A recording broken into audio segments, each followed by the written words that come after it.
भी चल रहा हो और रास्ते में किसी बियाबान जंगल में भी ऐसे गुरुदेव मिल जाएं और तुम्हारे लिए तुम्हारी सामर्थ्य का परिचय करा जाएं, तो तुम एक बार में उनकी बात को सुन करके आजीवन ब्रह्मचर्य लेने लायक बन जाते हो।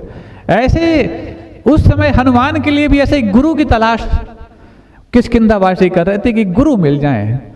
अब जो कथानक के हिसाब से उस वक्त गुरु जो माने जाते हैं, चाहे वो जैनेतरों की रामायण में आए चाहे वो जैन रामायण में आए, ये महत्वपूर्ण नहीं है। महत्वपूर्ण ये है कि आपको आपकी अंदर की परिचय को वही बता सकता है जो बार बार अपने अंतरंग को परिचित करने का अभ्यास किया हुआ है।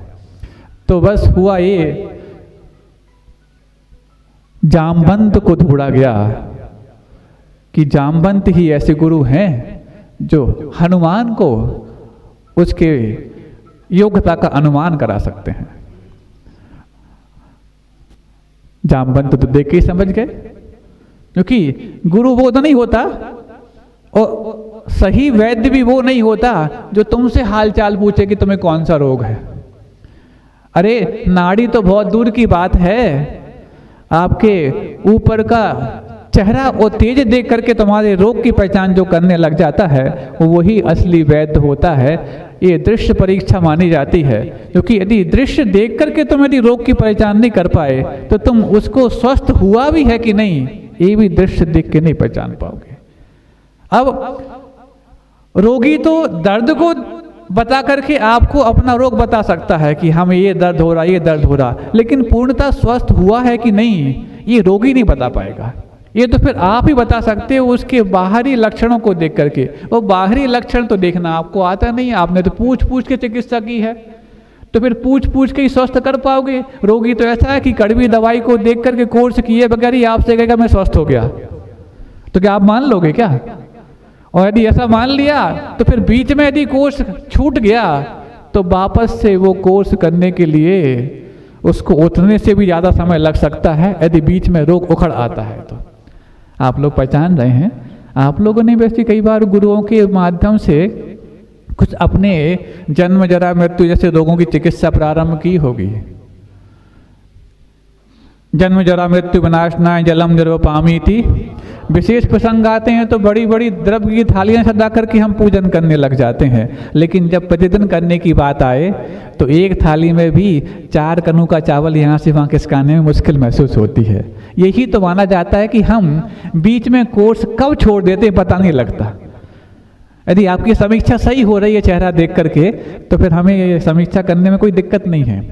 यदि हम समझते तो हैं, क्योंकि रोज की पूजन यदि ऐसी होती, ऐसी तो नहीं क्योंकि गुरुदेव की पूजन तो रोज आप नहीं करते होगे, लेकिन कम से कम एक थाली की द्रव्य से भी पूजन भगवान की अथवा हम सबके साक्षात भगवान गुरुदेव विद्यासागर जी महाराज के लिए आप किया होते तो फिर एक अलग ही उसके आपके चेहरे पर वो हाव भाव आ रहे होते।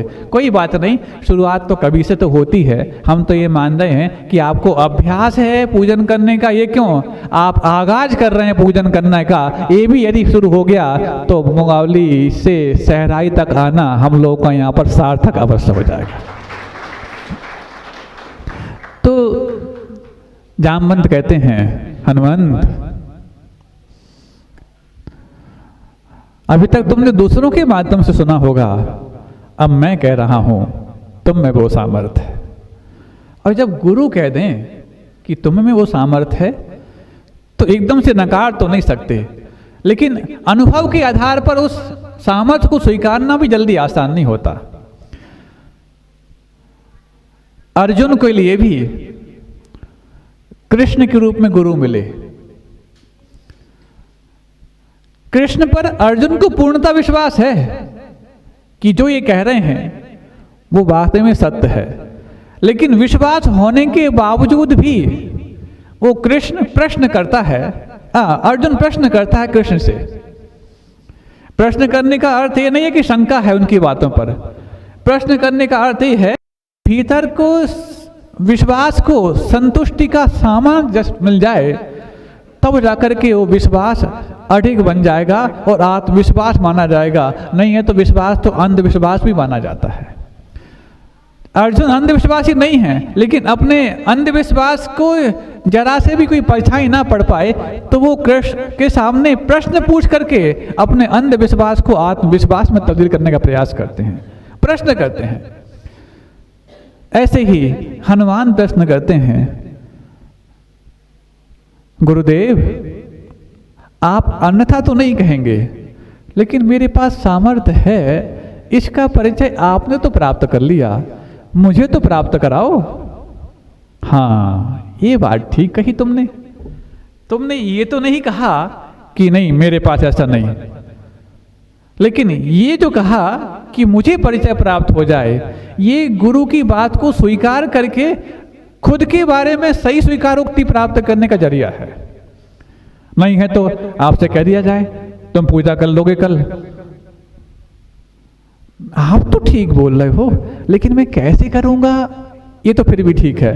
नहीं हम नहीं कर सकते, या मौन हो जाओ। मौन होने का मतलब ये नहीं कि मौनम सम्मति लक्षणम कह रहे हो, मौन होने का अर्थ ये भी है अभी तो बात टाल दो, फिर बाद में कौन कहे। ऐसे ही हमने अभी तक गुरुओं की बात टाल करके अपना संसार आज तक पाल के रखा हुआ है। एक बार यदि हम गुरु की बात को प्रश्न भले ही करना, लेकिन स्वीकार करने के बाद करना, तब जाकर के प्रश्न माना जाता है, नहीं है तो वो कुतर्क माना जाता है। और कुतर्क आपकी चेतना को कुतर रहा है आज तक। आज तक आपकी चेतना को कुतरने का जिसने सबसे ज़्यादा बड़ा काम किया है उसी का नाम कुतर्क है। प्रश्न कभी गलत नहीं माना जाता, जिज्ञासा कभी गलत नहीं मानी जाती, लेकिन कुतर्क में आपको ये इंगित करना हो रहा होता है कि हम कुछ जानते हैं। और दुनिया में कभी भी ज्ञान पर कोई ताला है तो सिर्फ इतना, आई नो, मैं सब जानता हूं। और ज्ञान की कोई चाबी है तो सिर्फ इतना, आई डोंट नो, मुझे नहीं मालूम। यदि आपने ये स्वीकार कर लिया कि मुझे कुछ नहीं आता, तब तो फिर आपको ज्ञान की चाबी मिल गई। और आपने जरा सा भी कुतर्क किया कि हमें कुछ आता है, तो समझना अनंत काल से भटके हैं, अनंत काल तक भटकने की पूरी तैयारी है। तो बस हनुमान को ये कह दिया जा रहा है कि हनुमंत तुम्हारे पास वो सामर्थ्य है, अब तुम्हें परिचय प्राप्त करना है तो अपना थोड़ा हाथ उठा के देखो। और जब देखा, हाथ आगे बढ़ा के देखा तो आगे बढ़ गया। अभी तक तो हाथ वही था, 1.5 हाथ का। 1.5 हाथ का हाथ होता है क्या?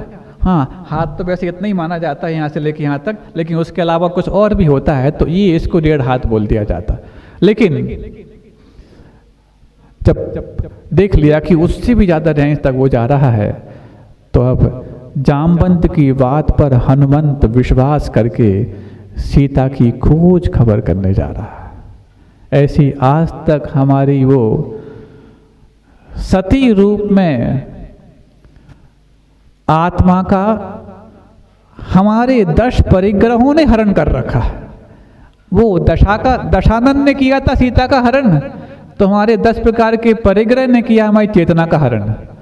और चेतना का जब हरण हो जाता है तो इसको कहाँ पर वह चेतना, ये परिचय प्राप्त करने के लिए जामवंत गुरु जैसे आते हैं और गुरु बताते हैं कि तुम पता लगा सकते हो। हम पता लगा सकते हैं तो हम कौन माने जाएंगे, तुम तो हनुमंत ही हो। और जिनके माध्यम से ये पता लगाने की सीख उन जामवंत को प्राप्त हुई है, वो हम सबके राम हैं।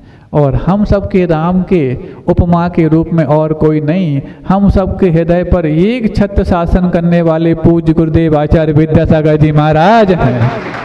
और जब आचार्य विद्यासागर जी महाराज राम के रूप में हो और तुम उनके भक्त हनुमान के रूप में हो, तो फिर बताओ तुम्हारी चेतना कौन चुरा के ले गया? इसको पता लगाने लायक सामर्थ्य का अंदाज तुम्हें और कोई नहीं, वो जामवंत कराएंगे जो कल 3 रूप में आपकी सहराई में आ चुके। और जब तुम्हारी चेतना इतनी सामर्थ्यवान है और वो वहां पर चुपकी बैठी हुई है, ये अंदाज लग जाता है, तो एक बार अपने पौरुष का सामर्थ्य का परिचय प्राप्त हो जाए तो हनुमान को अब बार बार जामवंत की आवश्यकता नहीं पड़ती। मां शुरुआत करने में आवश्यकता पड़ती है, फिर तो बाद वो ऐसा आगाज करता है कि अंजाम विजयादशमी के रूप में, और सीता को तो प्राप्त करने के रूप में हो ही जाता, दशानन पर विजय प्राप्त करने के रूप में भी हो जाता। ये 10 प्रकार के परिग्रह दशानन के रूप में आज तक हमारी चेतना का हरण करते हुए आए हैं। यदि हमारी उस चेतना को हम जैसे हनुमान के द्वारा पता लगाने की कोशिश की जाए तो मात्र आवश्यकता थी उन गुरुओं की जो जामवंत के रूप में थे। मुंगौली वालों को भी उनकी चेतना, उनकी सामर्थ्य कि वो पूज्य गुरुदेव के आशीर्वाद को सफल कर पाएंगे, ये पहचान नहीं हो पा रही थी। लेकिन जब समय पर गुरु मिल जाते हैं तो करता तो पूरा काम हनुमान ही है, और आशीर्वाद भी राम का ही होता है। राम का आशीर्वाद है, हनुमान सारे भक्त हैं, लेकिन हनुमान को अपनी सामर्थ्य का अनुमान लगाना मात्र देर था। और जैसे ही अनुमान सही लगा कि अब तो विजयादशमी रोज मनाई गई, दशहरा तो रोज मनाया गया, और उनके जीवन में दिवाली के दीपकों की तैयारी भी हो गई। मात्र अब तो उस पंच कल्याणक की प्रतीक्षा, महाराज अभी तो मंदिर बनना प्रारंभ हुआ है, पंच कल्याण की प्रतीक्षा। जब शिलान्यास हुआ था तो प्रारंभ होने की प्रतीक्षा किए थे, अब जब ढंग से प्रारंभ हो गया है तो प्रतीक्षा पंच कल्याण की करोगे, तब जाकर के ये अंजाम को प्राप्त होगा। सहराई वालों से भी हम कहना चाह रहे हैं, आप लोगों ने भी प्राचीन धरोहरों को सहेज के रखा है, लेकिन आप अपने घर का, दुकान का और भी अन्य भवनों का निर्माण तो कर सकते हो, पुरुषार्थ से, प्रयास से और पैसों से, लेकिन जिनायतनों को सहेजने का काम प्रयास और पैसे से नहीं, पुण्य से होता है।